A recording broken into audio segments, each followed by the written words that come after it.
Good afternoon, and thank you for joining me for another Leadership Rounds.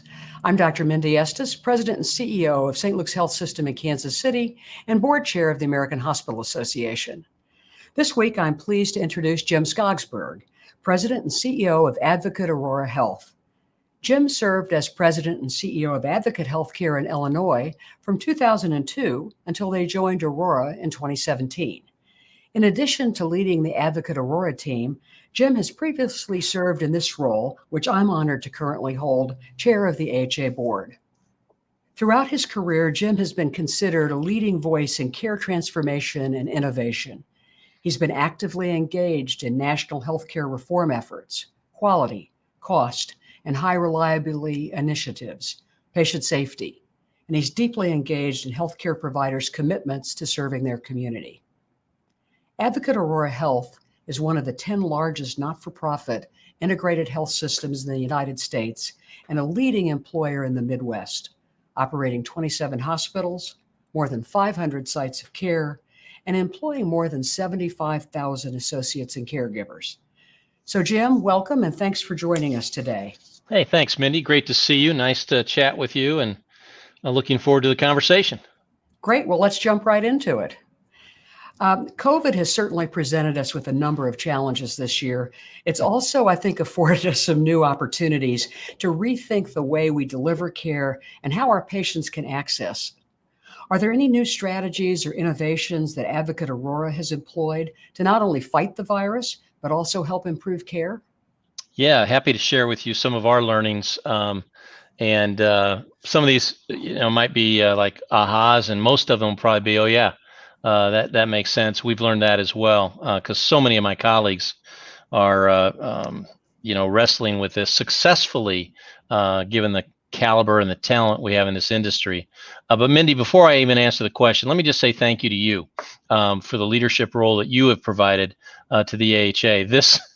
This was not anything you had anticipated. I know nobody could possibly anticipate it, and yet you serve in the leadership role with such grace and professionalism. We've been well served under your guidance, and I just wanted to say thanks on behalf of the field. So kudos to the great job that you're doing. Thanks, Jim. Yeah. So in terms of our learnings, here's some things that we've learned, and we put some strategies and things in place that we think have helped us to improve care. One of them has to do with sort of a system of coordinated care.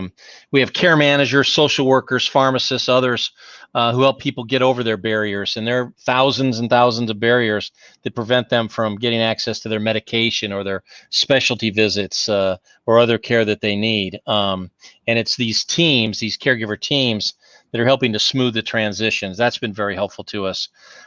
We are partnering with the state of Illinois, and in this case, the state of Illinois, to run a virtual monitoring program for them. There are state funds that are made available that we're using so that people can get monitored from home, so that when they show some distress or some decline, we can intervene much quicker than we otherwise would have. And that seems to have sort of helped people get the care they need perhaps a bit faster, a bit sooner than they otherwise would have. So a great partnership with the state of Illinois for a virtual monitoring program. We have, like many of my colleagues, we have our own laboratory. Given the size, you talked about Advocate Aurora size, we have a pretty extensive capability in the lab. So we've created our own test. Literally our own tests were created. And we're manufacturing our own face shields and those kinds of things. So relied heavily on our lab capabilities to assist us. And I'm telling you, they're being stressed and tested every single day, but have just performed magnificently. Without a doubt, Mindy, the scale of Advocate Aurora has helped immensely. And I'll just give you two examples. They're broad, but they mean an awful lot to us. So it's interesting. Illinois and Wisconsin have had different experiences. We spiked very early in Illinois, and we were very modest in Wisconsin for a long time. Well, now we're spiking significantly in Wisconsin, as is on the national news. And while numbers are going up in Illinois, there's obviously been a difference. So during those differences, we literally took staff from Wisconsin and brought them down to Illinois to help staffing when we were surging in Illinois. We're now doing the very same thing, taking staff from Illinois and moving them up to Wisconsin to take care of that. Ventilators. We've moved ventilators from state to state. So scale has helped us tremendously. And then the last thing that we all have dealt with as a way of assisting us is what we're calling virtual visits, right? I mean, I don't know about St. Luke's, Mindy, but we had a aggressive target of 2020 to have 25,000 virtual visits, and we just did our 700,000th, a couple weeks ago. So this advancement in virtual care has been absolutely amazing. So there's, I guess, my answer to that question. But feel free to probe it further if you'd like.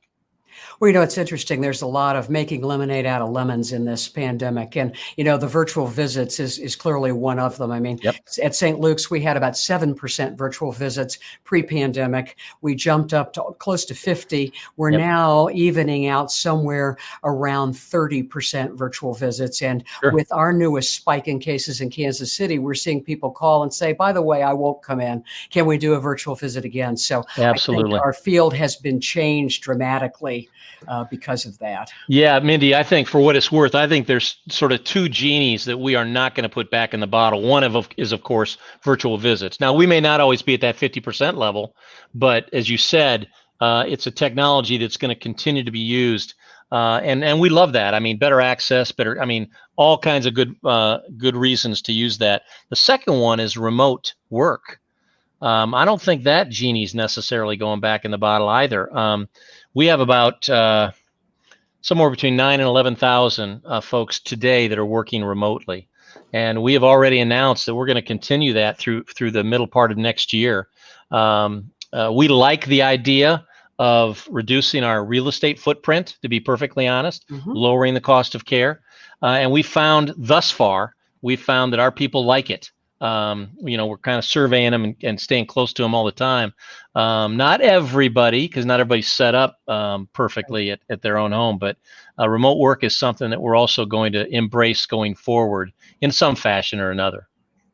Well, and I think remote work speaks to the fact that, we're going to be living and functioning in a bifurcated world where we continue to provide medical care, but we're going to coexist with the virus. And are there some other practices or protocols that you're hardwiring into your culture or operations going forward? And a corollary to that, not only for staff, but how does that impact the patient experience? Yeah. There is so many learnings that we've had that I'm sure you at St. Luke's are taking note of, and we are trying to hardwire some things, without a doubt. The one thing that probably is working best for us, and you mentioned, or you before we went on broadcast, we were talking, but we've created something called our Safe Care Promise. And the Safe Care Promise was originally designed to give our community confidence in coming back to see us. Just like you said, you're 50% virtual visits, you open back up again, that number goes down.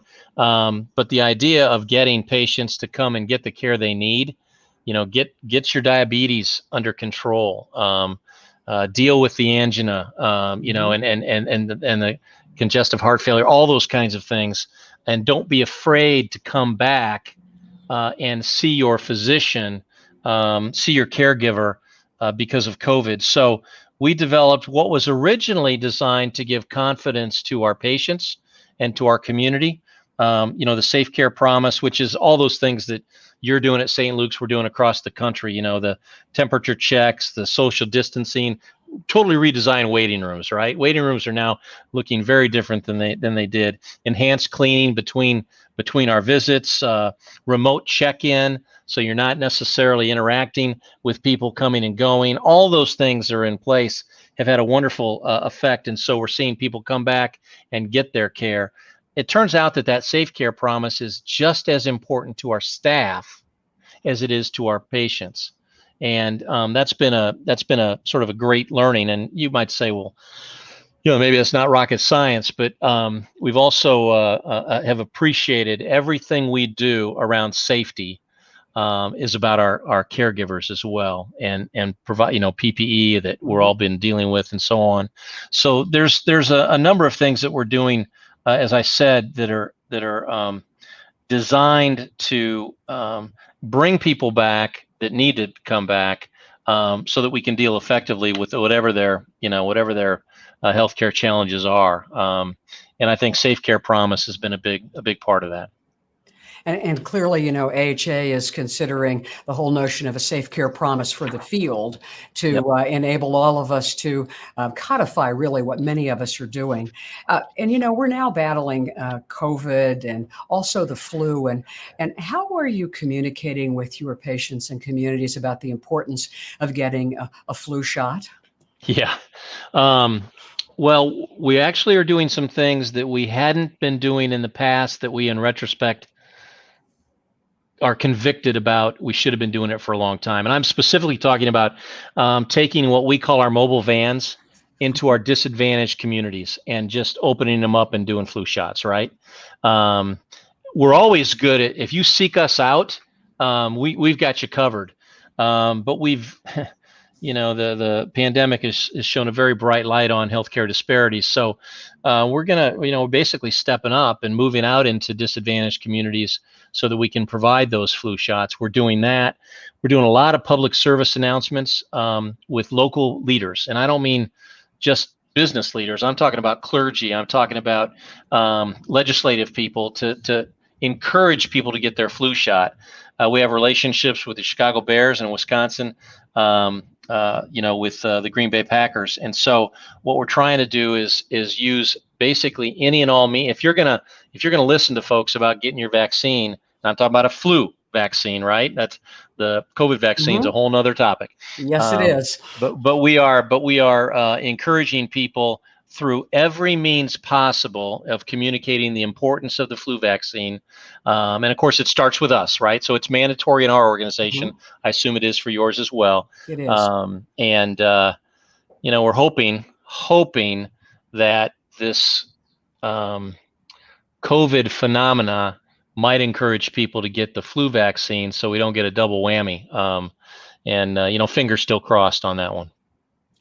I want to ask you, these have been really long weeks that we've all been dealing with this pandemic, and it looks to me like there will be many weeks and months ahead. And if you look around the country, all of our caregivers are tired. People are exhausted, but yet they show up and do what they do every day, which is to take great care of our patients in our community.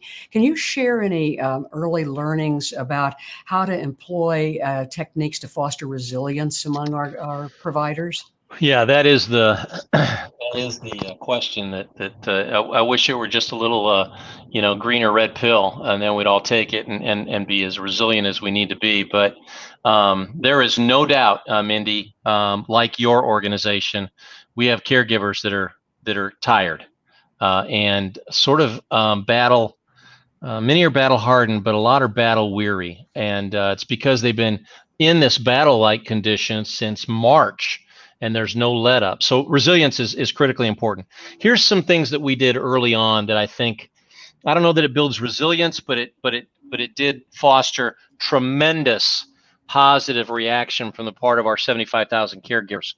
Mindy, we never laid anybody off.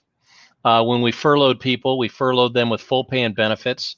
We provided a modest, but we provided a merit increase in 2020. We did our full 401k match in 2020. We enhanced our benefits for paid time off. We allowed people to cash out more amounts, and we allowed people to go negative in their balance if they needed to for that desperately needed time off. We increased benefits for daycare, for childcare, and elder care. So we basically asked ourselves at the start of this pandemic, what does Advocate Aurora Health want to be known for when this is done? And we said we want to be known for having taken great care of our patients, great care of our community, and great care of our team members. And so we've been striving to live up to that, every single day. But it does require a constant vigilance because we are not out of the woods yet, are we? And people are anxious. No, absolutely not. And, we've been fortunate to do many of the same things that you talked about, but, we've also found that, having purpose in your work is really important to avoiding burnout and seeking and building resilience, as well as a notion that there are interventions around camaraderie, interventions around being sure that we're connecting, albeit in a virtual world, because we're not walking the hallways of our hospitals. And so a Right. whole host of new techniques that have come forward as a result of this. Could not agree with you more. I'm doing something that you're probably doing, Mindy, and no doubt doing it better than I. But every 2 weeks, I do it's about a 12-minute video update.